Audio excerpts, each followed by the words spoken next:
பஞ்ச பாண்டவர்கள் 12 வருடங்கள் வனவாசம் முடித்த பின் அஞ்ஞாத வாசம் செய்து வருகிறார்கள்.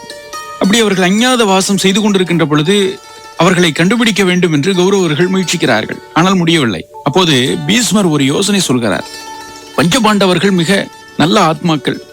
அப்படிப்பட்டவர்கள் வாழக்கூடிய இடத்தில் நல்ல மழை பொழிந்து பயிர்கள் நன்றாக விளையும், நாடும் செழிப்போடு இருக்கும். இந்த 56 தேசங்களில் எந்த தேசம் செழிப்புடன் திகழ்கிறதோ அங்குதான் பஞ்சபாண்டவர்கள் இருப்பார்கள், கண்டுபிடித்து விடலாம் என்று சொன்னாராம்.